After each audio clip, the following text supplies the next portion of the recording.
The proclamation of martial law is not a military takeover. I, your duly elected President of the Republic, use this power which may be implemented by the military authorities, but still is a power embodied in the Constitution to protect the Republic of the Philippines and our... Siyempre, nung dineklara, grade 6 ako. So, bata pa ako noon. Tapos, estudyante at that time, although noong 1976, mga 4 na taon na after na deklara ang martial law, naging mga 16 anyos ako noon. Sa totoo lang, noong dineclare ang martial law, marami naman sa atin ang bighani sa mga matatamis na pangako ng at the time, presidente ng Pilipinas, si Marcos. Kasi bata pa tayo noon. Nangako siya na tanggalin niya ang korupsyon, yung lahat ng mga oligarchs ang tawag niya, yung mga mayayaman na nanakaw sa gobyerno, nagdedehado sa ordinaryong tao. So, nung panahon ng martial law under President Marcos Sr., napansin namin, mahirap ng buhay. At that time, magkano lang ang sahod? 8 piso ata isang araw sa mga manggagawa. Tapos, ang presyo ng bilihin, mahal. Pero grabe ang nakaw sa pondo ng bayan na halos walang housing, halos na substantial. Siyempre, may mga siguro tingin ng iba maliliit na issue pero sa mga bata importanteng bagay katulad ng nung martial law kasi may curfew so pag galing ka sa sayawan sa classmates mo hindi ka pwedeng magpagabi kasi hulihin ka at pag nahuli ka kulong idaling ka sa kampo.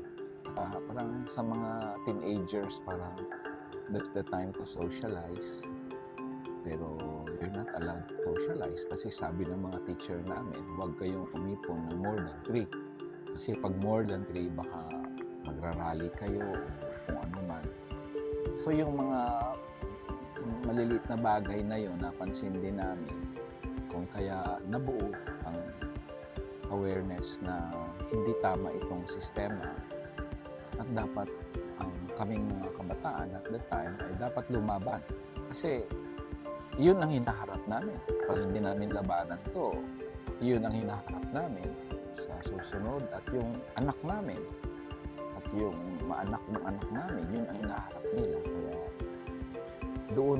doon yung process ng kumbaga kung sa SCA pa conscientization kung saan namulat kumbaga sa katotohanan na nilalabag ang karapatan ng tao at karapatan ng mamamayang Pilipino.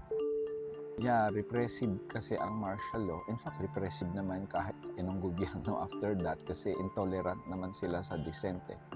Yan ang problema sa gobyerno natin sa Pilipinas. Ang presidente masyadong sensitive na pag nag-criticize ka sa kanya, parang ang solusyon palagi nila ay hulihin ka, takutin ka, i-red tag ka, gulong ka, o patayin ka.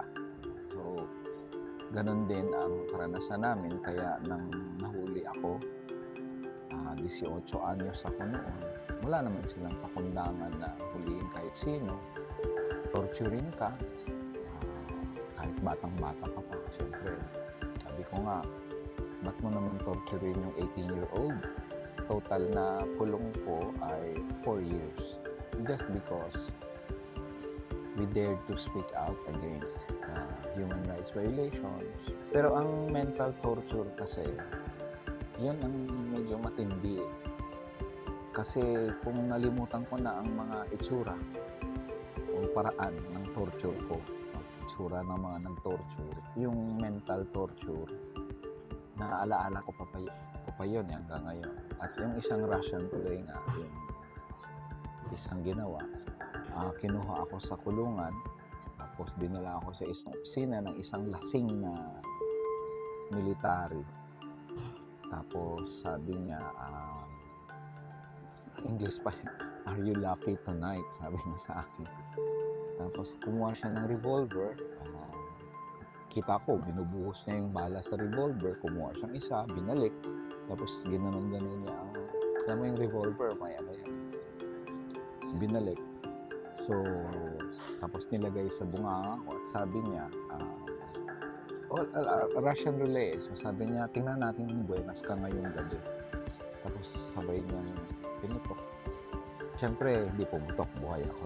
Pero, ang trauma noon ay malakas kasi imagine niyo lahat ng nanonood na bata man o matanda, tutukan ka ng baril. Sa ilan ba yung laman ng baril? 6 ba yun nabutas? O kung 6 man yung nabutas, 1 out of 6 mamamatay ka eh. So, syempre, sa torture, maisip mo na syempre, kakayanin ko pa ba ito? Pero deep inside, alam ko tama ang ginawa ko. Pero in the end, siguro,